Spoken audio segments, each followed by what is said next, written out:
Halo semua, selamat datang di channel kami, Jurnal Kriminal bersama saya Atika Hwalo. Bagi Anda yang menyukai pembahasan tentang kasus-kasus kriminal, kami sengaja membangun channel ini untuk Anda. Jangan lupa untuk mendukung channel kami dengan cara subscribe, like, komen, dan share ke media sosial yang Anda punya.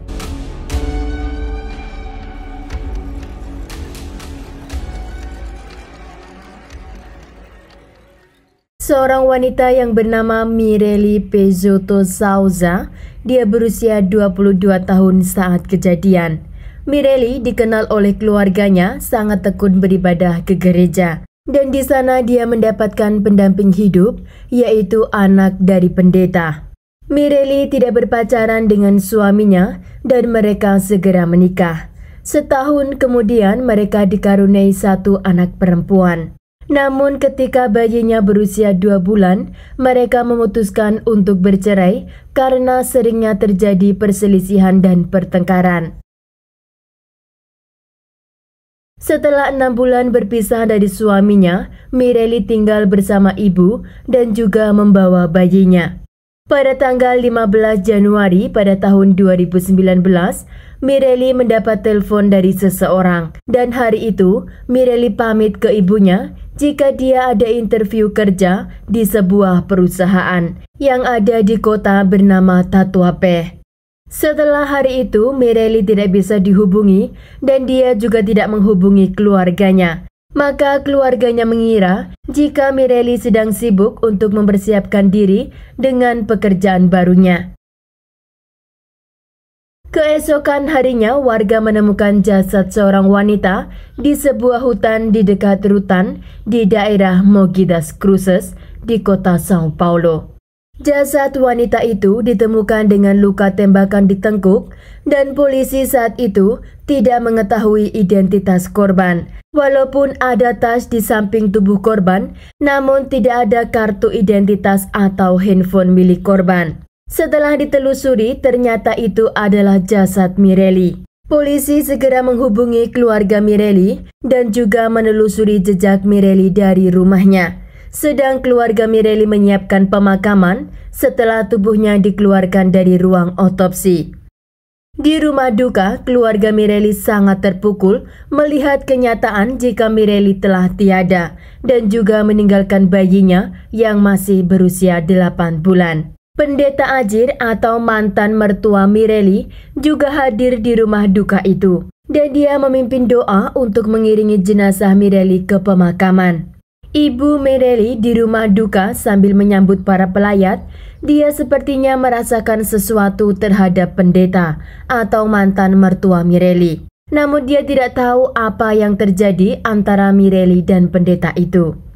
Polisi dalam investigasi yang mendengar dari keluarga Mireli jika dia akan pergi ke kota Tatuapé, polisi mengikuti jejak Mireli dari rumahnya yang dimana dia keluar naik mobil yang katanya adalah Uber menuju ke sebuah pom bensin di tepi jalan raya Ayrton Senna. Di sana Mireli terlihat dari kamera CCTV duduk dan mengobrol dengan pendeta Ajir. Namun tidak lama kemudian mereka berdiri dan berjalan ke tempat parkir.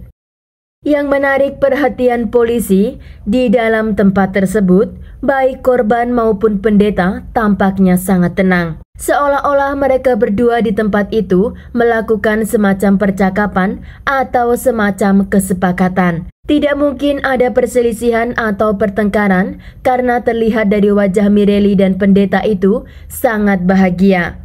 Artinya tidak ada kecurigaan dari Mireli tentang apa yang akan terjadi, kata delegasi.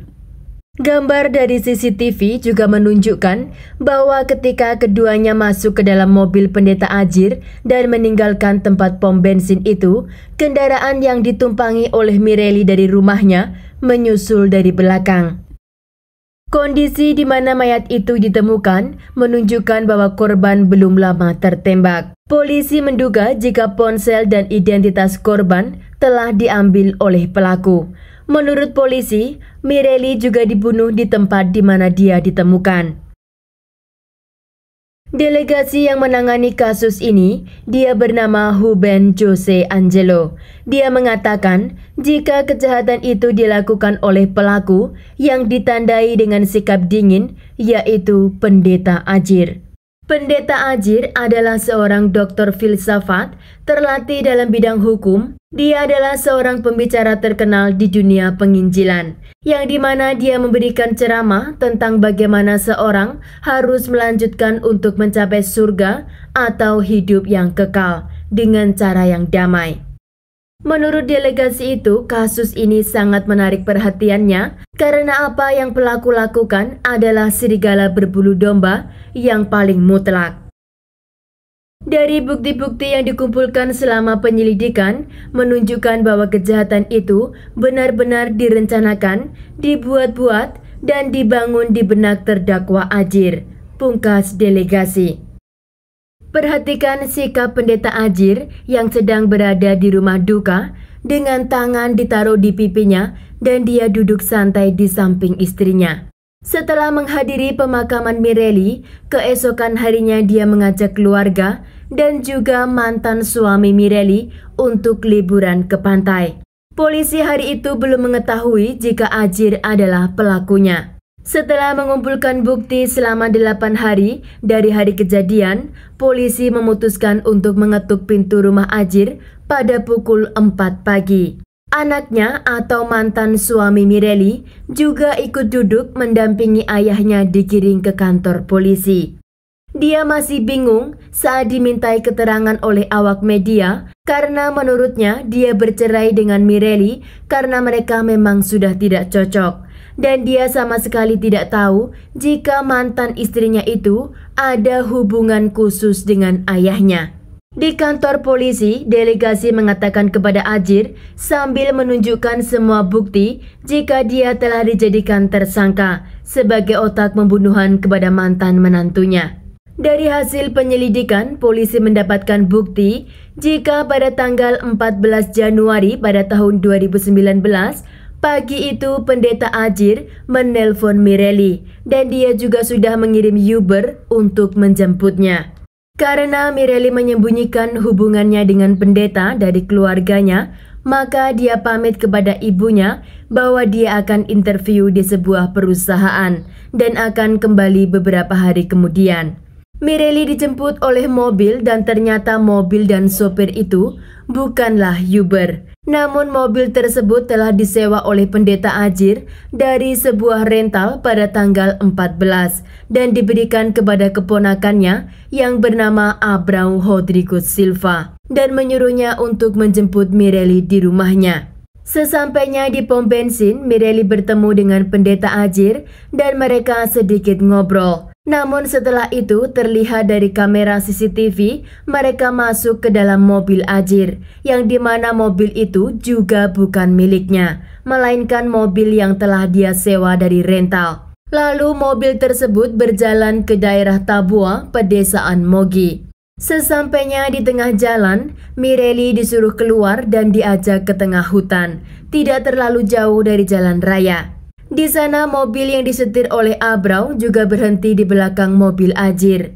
Dan saat Mireli berjalan, tiba-tiba dari belakang, Mireli ditembak 2 kali di bagian tengkuk oleh keponakan Pendeta Ajir. Melihat Mireli tergeletak di tanah, mereka memastikan jika Mireli tidak akan bangun lagi. Maka dia lepaskan 1 peluru lagi di bagian kepala. Abrão melarikan diri dengan senjata yang dia gunakan untuk menghabisi korban. Setelah melakukan kejahatan itu, kedua mobil yang disewa oleh Pendeta Ajir dia kembalikan ke rental pada tanggal 16 Januari.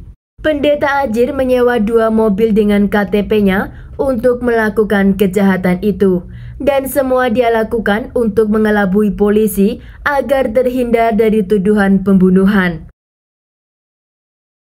Motif pembunuhan kepada korban diduga jika selama ini Mireli menikah dengan anak pendeta hanya untuk menutupi hubungan mereka, yang dimana pendeta kala itu masih beristri dan sedang naik daun karena kepopulerannya di sosial media dengan ceramah yang dia upload. Dan diduga anak Mireli yang berusia 8 bulan itu adalah buah cintanya dengan pendeta, bukan dengan suaminya. Namun dari mulut pendeta Ajir, dia tidak mengatakan apa motif dari kejahatannya itu.